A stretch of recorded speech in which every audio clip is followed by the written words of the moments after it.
Right, well hello again.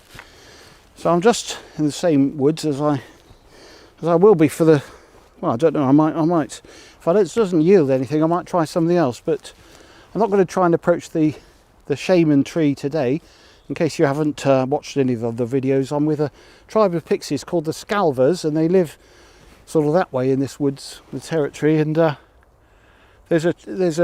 shaman of the tribe lives in a tree, and that's what I'm trying to approach, but I need to do it without them.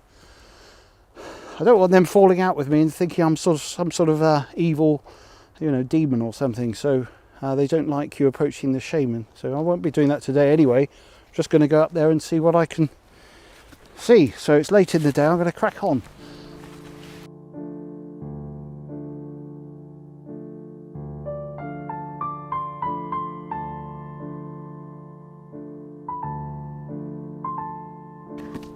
So I'm inside, I think I'm inside their territory. Now I've been walking far enough, so I've been doing the and the louder sounds, trying to attract them, that's why. So I want to get them used to me, not so I can go barge past them to the shaman tree. I just want to, it's always good to form good relations with them. And they seemed friendly last time, so anyway, I'll carry on up here. Now this is a good example of what's known as tree quarrying. Quarrying is, rock quarrying is obviously quite different, but essentially it's the same thing. But here we're looking for bits of flakes of tree. Now when the tree starts to rot, there's a stage, this has probably gone too far now, but they've taken what they need from here. These make perfect little tiles. They're dried out in the sun and coated to stop the rot and make them waterproof. And they'll gather these. They're quite easy to take off, little chunks. Just pick it. I mean, they're very loose. They're not normally as loose as this when they're, this has gone probably too far down the rotting stage. But tree quarrying. So yeah, used for building material. I was trying to see if there was any signs of, I mean there are some nutshells around, things like that, but there's nothing obvious. But it's within their territory, so certainly they would have spotted this, and it looks like it's been, a lot's been taken off. So yeah.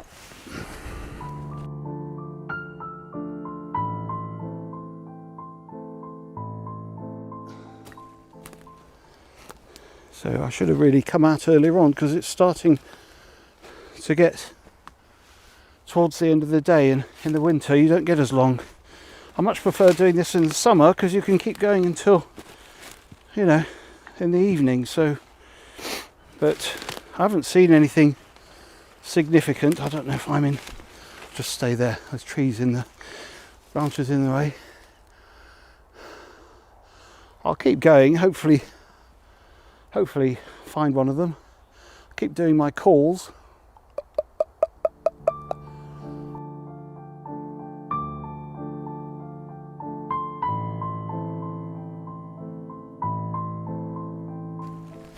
Right, I don't know if you can see that little hole there. I don't want to make too much noise because I don't want to frighten him.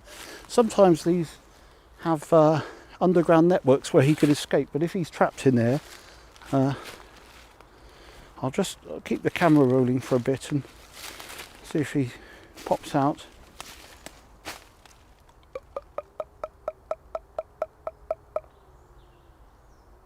Yeah.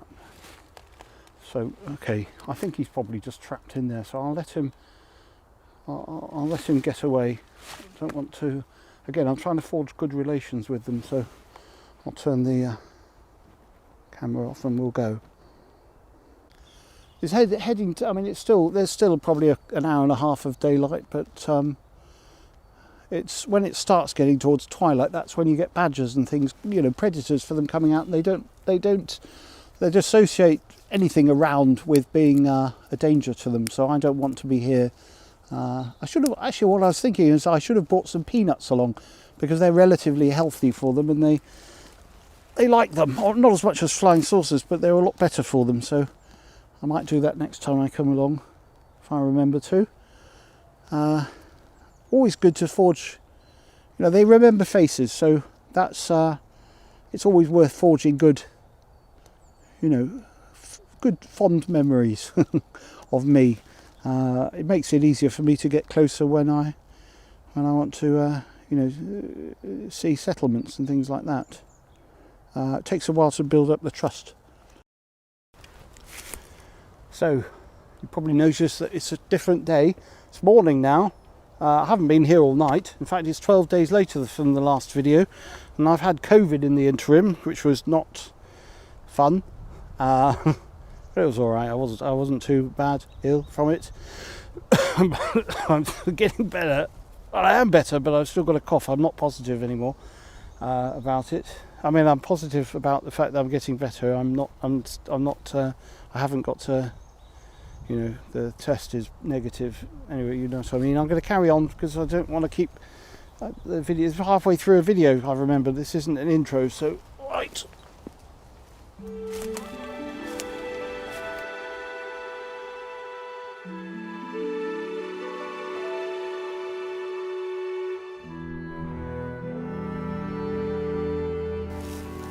I'm back at the spot I first saw them, where this flying, well, they fixed it as well. They fixed up their little flying saucer, which I think is a lure. Either a lure or they're asking for more flying saucers from me. Well, I haven't got any, but I did bring some nuts this time. I think I might have mentioned that in the last video. Well, it'll be in this video. Bought some, but unfortunately I couldn't find plain nuts, so I've only got dry roasted. I don't know if they'll recognise those. Anyway, I'll wait here and see, because this is where they turned up last time. I don't want to touch that in case it pops off again. Can't see them at the moment. Right, well, I'm well within their territory. The that COVID thing has really quite taken it out of me.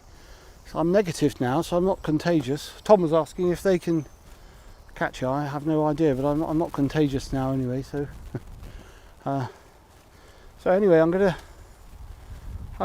put my nuts down and see if that attracts them. The dry roasted ones. See if that attracts the. They can smell things like that. They're very sensitive in smelling things. So I need a bit of a break as well. So I'm not keen on this walking around today.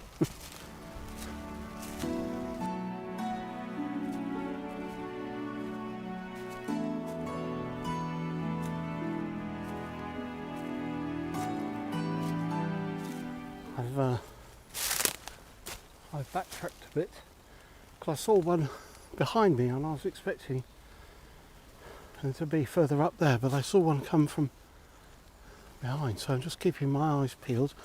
I should actually keep the camera with me because, well, I think it's quite a good area around here. So I'll get the nuts out and I'll settle down somewhere around here. Right, so I've got some nuts. That's unfortunately dry roasted is all they had in the petrol station. So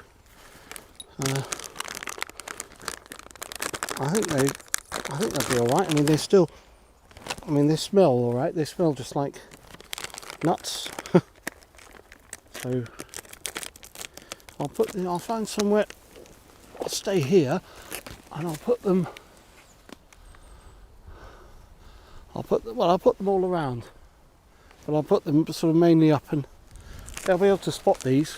Remember, for a pixie, they're about the size of a mango each. No, not probably that big, but I mean, you know, they're a handful. They're not small. So I'll get the camera down here, and then I'll find somewhere to put them.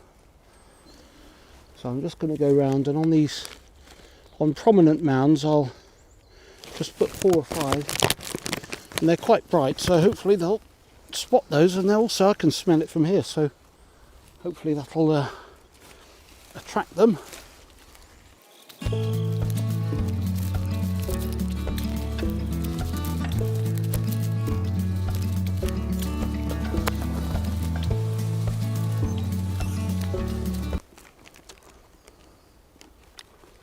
I'm eating some.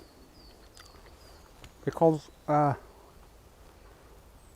a stronger smell coming out of my breath than just leaving them on the... Did I put some on there? No, I didn't. Also, I'm hungry, so I'm just going to wait now.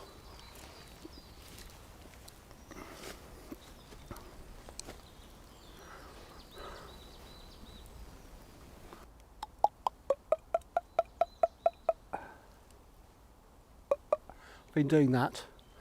I think I saw something up there, but I'm not sure. I'll get the camera out. Oh, I can see him. Yep, he's up there. Right, I think it's the same one. Hold on. So I got a few shots. This I think is the first chap that I saw. Sort of hiding there. And this is a different one now. He seemed to be quite suspicious of them and was brushing off the... I don't think he recognised the fact that they had, you know, the dry roasted coating. Seemed quite suspicious of. They're quite hard to... Oh, there's another one there behind that little mound. They sort of pop up and then run behind the... When they're moving around, they tend to sort of go down behind the leaves. So it's quite hard to and they look quite similar, so it's quite hard to know how many there actually were. Oh, now that's a beating stick that they knock against the wood. That's what alerted me when I turned around to him. I'm just pointing the camera at me because when I'm tracking it around with them, I think they get a bit intimidated by it. So I'm sort of pointing it at me. I don't really have much to say, but I just want them to show that this isn't some sort of weapon. Hold on, I'll try and get... There's a shot of one down there. I'll just try and get... If I can get focus.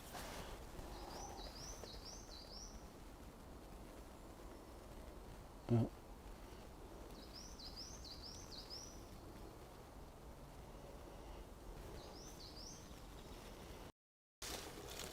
think this was the... I think this was the chap with the beating stick, although I can't see the stick in this shot. So he might have put it down somewhere. But it was the same area. And I'm pretty sure there weren't any nuts on this bit, so I don't know what he's examining there. So it only just occurred to me that they're not wearing their winter furs anymore. I mean, it is warm today, but they'd have them until, well, it is spring, I suppose, isn't it? Yeah, just about. But it seems to be getting earlier in the year. I mean, it's freakishly warm today, which is nice. I like it. But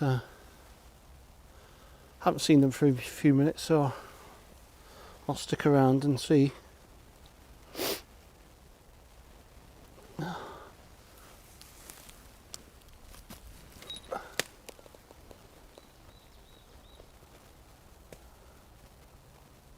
Right. Not sure how many there were. I am interested as to why they've... I'm actually interested is if they put their furs back on again if it gets cold, because normally it's just a seasonal thing. Anyway, I'm not going to stick around in case they think it's some sort of trap. They haven't taken that many of them. They'll probably come back with their little back baskets and fill them up, because they obviously can't carry that many in their hands, and they weren't expecting that. So yeah, so that's what I'd like, and some, you know, still don't like doing all of that, but you know, let's see. Ring the notification thing is, I don't really explain that very well. There's a notification. You have to ring. They have to click the bell button, because otherwise it won't tell you when I made a new video. People know how YouTube works anyway. So right, I'm gonna hopefully, you know, leave with some, having scored a few gold stars in their minds, and hopefully they'll realise that it's just a gift, it's not a trap. So cheerio, I'm off now.